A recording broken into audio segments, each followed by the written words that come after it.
January 26, 1945, near the village of Holzwihr, Alsace, France. The ground along the Colmar pocket lay frozen under a thin skin of snow, hardened by weeks of winter cold. The Fect River ran sluggish and dark to the west, its banks stiff with ice. Low woods and flat fields offered little cover. The sky was pale, the light weak, and the temperature sat well below freezing. For the men of the U.S. 3rd Infantry Division, this ground had already been paid for in blood. Second Lieutenant Audie Leon Murphy stood near the edge of a small wood, boots sunk into frozen mud, his breath visible in the cold air. He was 20 years old. He weighed barely 110 pounds. His helmet sat low over sharp eyes that had already seen more combat than most men twice his age. On his collar were the bars of an officer, newly earned and not yet fully accepted by everyone under his command.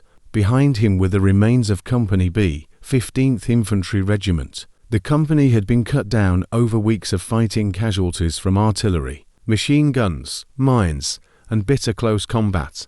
What remained was thin, exhausted, and exposed on open ground, facing a German counterattack that was already beginning to form. Murphy had been sick only days earlier. He was still weak. His voice, when he spoke, was quiet. Some of the men watching him that morning did not believe he belonged here. Not at the front of a rifle company, not facing armor, not holding a line that even veteran units had failed to hold before. The Germans would soon test that assumption. Audie Murphy had not looked like a soldier when he first tried to become one. In 1942, he had been too small, too light, and too young. The Marines turned him away. The Navy turned him away. The Army Air Forces turned him away. He altered his birth certificate, gained a year on paper, and finally the Army accepted him. Even then, drill instructors doubted him. He did not speak much. He did not boast. He did not impress. What the Army did not know yet was that Murphy possessed an unusual tolerance for fear. He felt it, but it did not control him. Under fire, he became focused rather than frozen. That trait, invisible in training, would define his war. By early 1945, Murphy was no longer unknown. He had already earned the Distinguished Service Cross, to Silver Stars, multiple Bronze Stars, and the respect of men who had seen him advance, alone under fire to knock out machine gun nests in Sicily, Salerno, Anzio, and southern France. He had been wounded twice. He had refused evacuation. But reputation in war is fragile. Rank is fragile. Respect must be earned again every day. In Alsace, the German army was making one last effort to break the American line.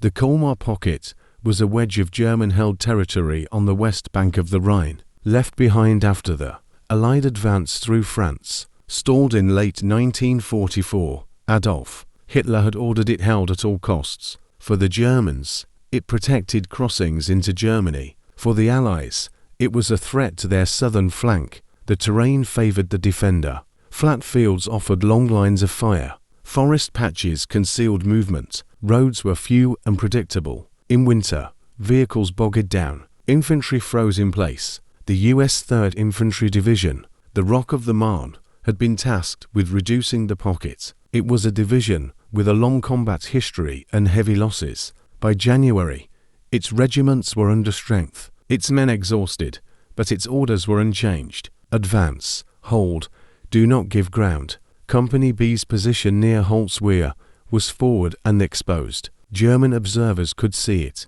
German artillery had already found it. The company had dug shallow foxholes into frozen earth that could barely be penetrated by entrenching tools. There were no buildings, no stone walls, no prepared bunkers, just men, rifles, and a thin line. Murphy walked the position that morning, checking fields of fire, speaking briefly to squad leaders. He ordered his men to prepare to fall back if necessary. He did not tell them everything he was thinking. He knew what was coming. Shortly after midday, German artillery opened up. The first shells landed short, then adjusted. High explosive rounds burst among the trees and fields, throwing up dirt and ice. The sound was flat and crushing in the cold air. Shrapnel tore through branches and whistled low over the ground. Men pressed into their holes, helmets tight, rifles clutched. The barrage lasted several minutes. Then it lifted. That was worse. Out of the woods ahead came German infantry grenadiers, moving in disciplined lines, supported by armor. At least 6 tanks followed behind them, likely Panzer IVS or assault guns, their dark shapes moving steadily across the white ground. Murphy counted quickly. The force was far larger than his own. He radioed back for artillery support. The response was delayed. Communications were strained across the sector. Other units were under attack. German machine guns opened up, stitching the ground. Men in Company B began taking casualties almost immediately. Murphy realized that holding the position as it stood was impossible. He ordered his men to withdraw to a secondary line along the edge of the woods, roughly 50 yards back. Some hesitated. He shouted, "Wave them back," physically pulling one man from a foxhole. His shells began to land closer. He remained forward to cover the withdrawal. It was not a heroic decision. It was a practical one. If the company broke in panic, it would be destroyed. As the last of his men pulled back, a German shell struck an American M10 tank destroyer positioned near Murphy's command post. The M10 burned fiercely, its ammunition cooking off. Flames climbed from the open turret. The crew had already bailed out. Black smoke poured upward, visible 4 miles. Murphy ran toward it. From a tactical standpoint, it was madness. A burning vehicle drew fire. The Germans could see it clearly. Tanks were advancing. Infantry were spreading out. Murphy climbed onto the hull of the M10, ignoring the heat, and reached into the turret. He seized the .50 caliber Browning machine gun mounted there normally, an anti-aircraft weapon, and swung it toward the advancing Germans. The gun was fed by a belt of heavy ammunition. Murphy chambered around. Then he opened fire. From his elevated position, Murphy could see the German infantry clearly. They were less than 200 yards away and closing. He swept the machine gun across them in controlled bursts, the recoil rocking his thin frame, the empty casings clattering against hot metal. The effect was immediate. German soldiers dropped into the snow. Others scattered, seeking cover that did not exist. The machine gun's heavy rounds cut through winter coats, through packs, through men. Murphy adjusted constantly, shifting fire, denying movement. German tanks began firing at the burning M10. Shells struck nearby, throwing up dirt and flame. One round passed close enough to knock Murphy flat against the turret. He got up and kept firing. At the same time, Murphy radioed artillery coordinates back to battalion headquarters. Calmly, precisely, he called fire onto his own position. American artillery began to land among the advancing Germans, walking shells across the open ground. Murphy adjusted the fire as the Germans tried to maneuver. His voice over the radio never wavered. The gun grew dangerously hot. Smoke burned his eyes. The flames from the M10 scorched his legs. He ignored it. For nearly an hour, he held the position alone.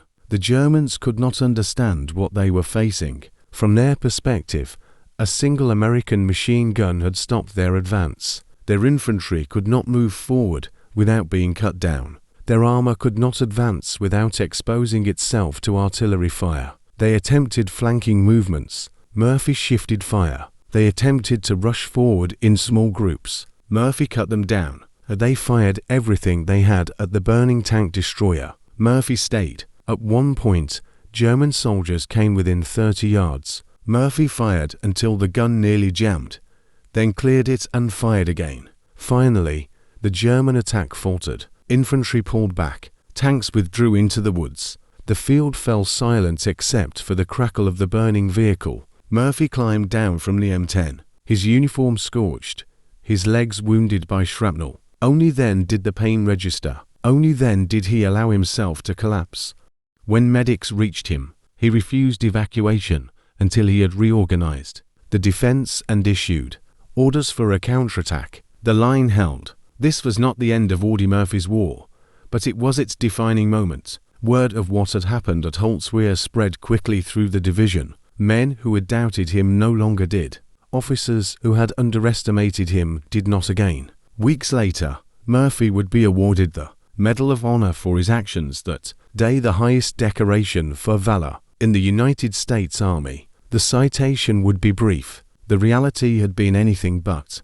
Murphy suffered from what would later be called post-traumatic stress disorder. Nightmares woke him screaming. Loud noises triggered flashbacks. He slept with a loaded pistol under his pillow for years. He struggled with guilt survivor's guilt that no medal could erase. He spoke openly, later in life, about the need to care for returning soldiers. In doing so, he became an early, reluctant advocate for veterans' mental health. May 28, 1971. Brush Mountain, Virginia. Audie Murphy died in a plane crash at the age of 45. He was buried at Arlington National Cemetery. At his request, his grave was marked with a simple white headstone. Like those around it, no gold leaf, no embellishment. Visitors still stop there today. Some know the story of Holtz Weir. Others know only the name. Few fully grasp the distance between how he was once dismissed and what he did when it mattered. Legacy. Audie Murphy did not stop a battalion alone because he sought recognition. He did it because retreat meant destruction, because the line had to hold, because in that moment there was no one else left forward. History often reduces such moments to citations and numbers. The reality was a frozen field, a burning vehicle, and a single man choosing to stand when everything around him was falling back. That choice saved lives. It deserves remembrance.